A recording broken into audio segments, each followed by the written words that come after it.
বাংলাদেশে কুকুর লেলিয়ে দিয়েছে। কুকুরের সাথে কোনো বোঝাপড়া নাই। যারা কুকুর লেলিয়ে দিয়েছে বোঝাপড়া সেই দিল্লির সাথে হবে। আমরা আমাদের লড়াইকে দিল্লি পর্যন্ত নিয়ে যেতে চাই, কারণ সাপের মাথা কুড়িয়ে দিতে হবে। হিন্দুস্তান বিগত 17 বছর শেখ হাসিনাকে জগদ্দল পাথরের ন্যায় আমাদের মাথায় চাপিয়ে দিয়েছে। হিন্দুস্তান আমাদের জাতীয় নেতৃবৃন্দকে তথাকথিত যুদ্ধাপরাধের বিচারের নামে ফাঁসির মঞ্চে বাড়িয়েছিল। হিন্দুস্তান আমাদের দেশে ডেলিয়াস্টার প্রথম মানুষ চাপিয়ে দিয়েছে। হিন্দুস্তান আমাদের দেশে এমন কোন আগ্রাসন নাই, সাংস্কৃতিক, সামরিক, রাজনৈতিক এমন কোন আগ্রাসন নাই যে আগ্রাসন হিন্দুস্তান আমাদের বিরুদ্ধে চালাই নাই। আমার ভাইয়েরা, ইতিমধ্যে হিন্দুত্ববাদী বিভিন্ন সংগঠন আমাদের সাথে যোগাযোগ করছে এবং সন্ত্রাসবাদী জঙ্গি সংগঠন ইসকন এক নতুন বয়ান নিয়ে হাজির হয়েছে। তারা বলতে চায় যে চিন্ময়ের সাথে তাদের সম্পর্ক নেই। তারা বলতে চায় আমাদের আইনজীবী সাইফুল হত্যার সাথে ইসকনের কোনো যোগাযোগ নাই। ইতিমধ্যে তারা আমাকে ফোন করেছে, যোগাযোগ করেছে। তারা হেফাজত ইসলাম বাংলাদেশ সহ ইসলামপন্থী বিভিন্ন দল সংগঠন এবং তাদের নেতৃবৃন্দের সাথে তারা বসতে চায়। আমার ভাইয়েরা, আমি স্পষ্টভাবে জানিয়ে দিতে চাই, এটা হলো নতুন এক চক্রান্ত। শেখ হাসিনাকে বাংলার মাটি থেকে বিদায় করার পর এই দেশের ম্যাক্সিমাম হিন্দুত্ববাদী সংগঠন, শুধু হিন্দু মহাজোট সহ 1-2টি সংগঠন ব্যতীত প্রায় সংগঠন, তারা ভারতের এজেন্ডা বাস্তবায়ন করার জন্য বাংলাদেশে এক অরাজক পরিস্থিতি তারা তৈরি করে। ইতিমধ্যে যখন তারা তাদের বিভিন্ন সন্ত্রাসী কর্মকাণ্ডের কারণে আইন শৃঙ্খলা বাহিনীর যখন তারা শাস্তির আওতায় আসলো, তখন তারা নতুন একটা বয়ান তৈরি করে তাদের কিছু লোককে তারা বলতে লাগলো যে তোমরা সরকারের সাথে এবং আলেম ওলামাদের সাথে ডায়লগ করো। আমার ভাইয়েরা, আমি আজকের এই সমাবেশ থেকে ইসকনকে স্পষ্ট বলে দিতে চাই এবং হিন্দু বৌদ্ধ খ্রিস্টান ঐক্য পরিষদ সহ সকল হিন্দু সংগঠনকে বলে দিতে চাই, 3টি শর্ত পূরণ না হওয়া পর্যন্ত আগামীতে হিন্দুত্ববাদী কোন সংগঠনের সাথে আমরা আর আলাপে বসতে রাজি নাই। 2020 সালে আমি চট্টগ্রামের একটি হোটেলে ইসকন নেতাদের সাথে ডায়লগে বসেছিলাম, আপনাদের সকলের জানা আছে। এবং বিগত হাসিনা সরকার পতনের পরে আমাদের দেশের ইসলামপন্থীরা হিন্দুদের মন্দির পাহারা থেকে শুরু করে তাদের আত্মরক্ষা এবং সুরক্ষার জন্য সকল ব্যবস্থা তারা গ্রহণ করেছিল। এমনকি অতি উদারতা দেখাতে গিয়ে আমাদের কিছু ভাইয়েরা তাদের পূজা মণ্ডপে গিয়েছিল, যেটা আমরা সমর্থন করি না। এত উদারতা দেখার পরও তারা আমাদের ভাইকে জবে করে তার উত্তর তারা দিল।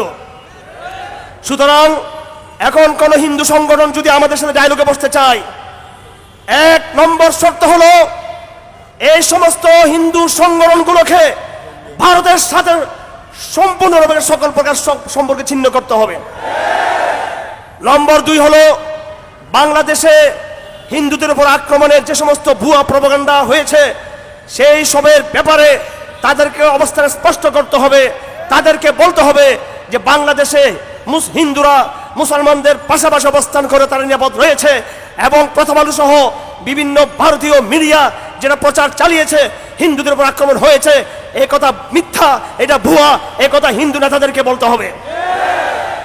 আমার 3 নম্বর শর্ত হলো আপনাদের বিভিন্ন সংগঠনে ঘাপটি মারা যে সমস্ত জঙ্গিবাদী সন্ত্রাসী গুন্ডারা রয়েছে সবাইকে আপনাদের তত্ত্বাবধানে, আপনাদের ইনফরমেশন ভিত্তিতে, আপনাদের সহযোগিতায় সকলকে আইন শৃঙ্খলা বাহিনীর আওতা তাদেরকে হস্তান্তর করতে হবে। আমি আবার বলছি, প্রথম শর্ত হলো এই আপনাদেরকে ভারতের সাথে সম্পর্ক ছিন্ন করতে হবে। নম্বর 2, যে প্রপাগান্ডা চালানো হয়েছিল যে হিন্দুরা মার খাচ্ছে, মন্দির পড়ে যাচ্ছে, এই অপপ্রচারের বিরুদ্ধে আপনাদেরকে কথা বলতে হবে যেটা মিথ্যা কথা। নম্বর 3, আপনাদের সংগঠনে ঘাপটি মেরে থাকা সকল সন্ত্রাসীকে অবশ্য বহিষ্কার করে আইন শৃঙ্খলা বাহিনীর হাতে তুলে দিতে হবে। এই 3টি শর্ত পূরণ না হওয়া ছাড়া আমরা আপনাদের সাথে কোনো ডায়লগে বসবো না এবং কোন ইসলামী দল সংগঠন যদি ডায়লগে বসে তারা মুনাফিক হিসেবে চিহ্নিত হবেন। আরেকটা কথা আপনাদেরকে বলতে চাই, সেটা হলো কেন আপনারা ইসকন ইসকন করতেছেন? শুধু ইসকন নয়, আরো সংগঠন রয়েছে, সনাতনী জাগরণ পরিষদ, সংযোগ, হিন্দু বৌদ্ধ খ্রিস্টান ঐক্য পরিষদ, এগুলো সমানভাবে ইসকন যেভাবে জঙ্গি সন্ত্রাসী সংগঠন, এই সংগঠনগুলো সন্ত্রাসী এবং সাম্প্রদায়িক সংগঠন, এগুলোকে নিষিদ্ধ করতে হবে।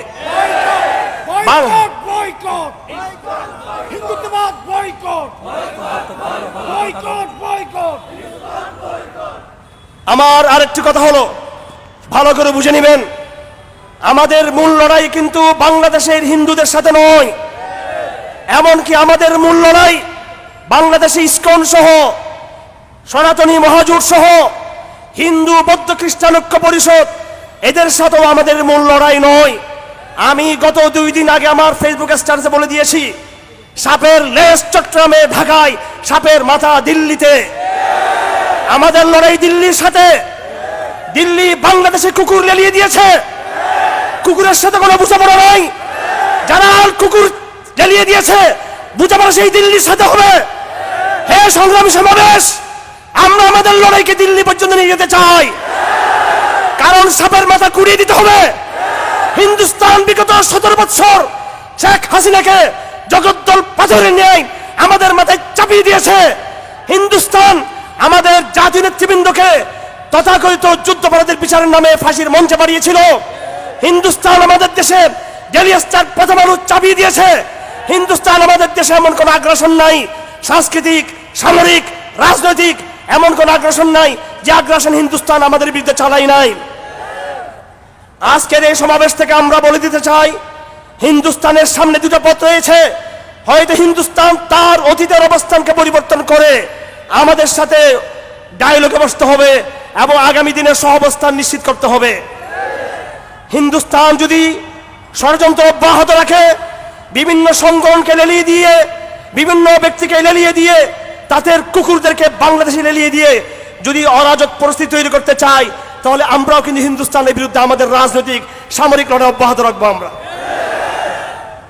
সুতরাং আপনাদেরকে ভালো মতো বুঝে নিতে হবে, বাংলাদেশে যে ষড়যন্ত্র হচ্ছে, এই ষড়যন্ত্রের মাথা আপনাকে চিহ্নিত করতে হবে। আমি আপনাদেরকে আহ্বান করব, এই লড়াইকে শুধু 2, 3, 4 দিন, 5 দিন, সপ্তাহ, 10 দিনের মধ্যে আবেগের মধ্যে সীমাবদ্ধ না রেখে সুদূর প্রসারী হিন্দুস্তান এক মহাশক্তি।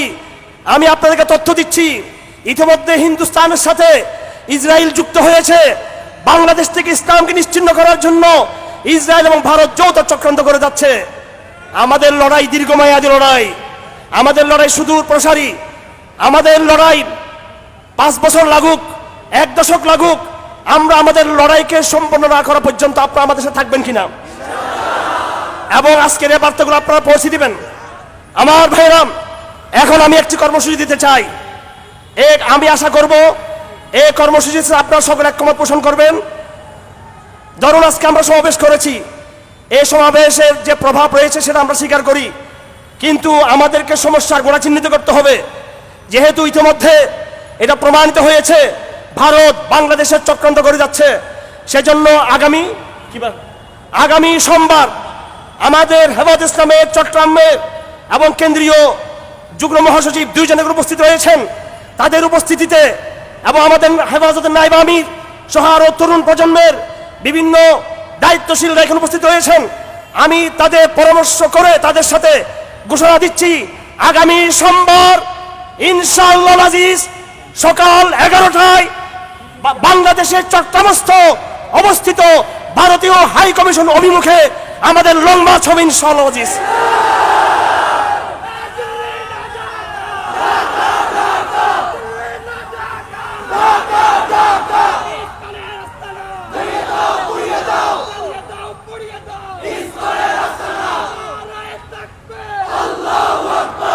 আমি আপনাদেরকে বলে দিতে চাই, আমাদের সে সমাবেশ হবে শান্তিপূর্ণ সমাবেশ হবে। ওই সমাবেশে আপনারা কোনো রকমের বিশৃঙ্খলা করার চেষ্টা করবেন না, এবং বাংলাদেশে কোনো হিন্দুর গায়ে আমাদের পক্ষ থেকে ঠুকাও পারবে না ইনশাআল্লাহ আজিজ। আমরা ভারতীয় এমবিসিতে করে একটা পাটকেল আমরা নিক্ষেপ করব না।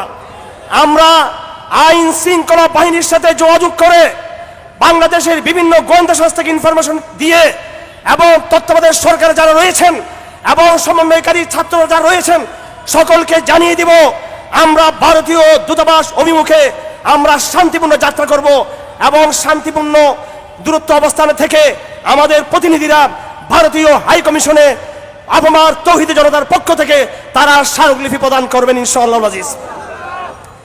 আমাদেরকে আমাদের কর্মসূচি অব্যাহত রাখতে হবে। সোমবার আপনাদের সকলের সাথে দেখা হবে ইনশাআল্লাহ আজিজ। ব্যাপক গণজামায়াত হবে। আপনারা সকাল 11টায় যার যার অবস্থান থেকে চট্টগ্রাম জমিত ভরা ময়দানে ঐক্যবদ্ধ হওয়ার চেষ্টা করবেন সবাই। এবং আবার বলতে চাই, সেদিন আপনারা শান্তি বজায় রাখবেন, শৃঙ্খলা বজায় রাখবেন। আমরা ভারতকে স্মার্ট বার্তা দিতে চাই, আমরা ভারতকে ম্যাচিউর বার্তা দিতে চাই। ভারত যেন আমাদেরকে সন্ত্রাসী প্রমাণ করতে না পারে, সেটা আপনাদের সকলকে সাবধান থাকতে হবে। আমাদের নেতৃত্বে আপনাদেরকে ঐক্যবদ্ধ থাকতে হবে এবং আমাদের নেতৃবৃন্দের পক্ষ থেকে যেসব নির্দেশনা আসবে সেই নির্দেশনা মোতাবেক আপনারা সকলে আমাদের প্রত্যেকটা কর্মসূচি বাস্তবায়ন করবেন। ওয়া আখিরু দাওয়ানা আলহামদুলিল্লাহি রাব্বিল আলামিন ওয়া মা আলাইনাল বালাগ। আপনাদের সকলের সাথে ইনশাআল্লাহ সোমবার 11টা দেখা হবে।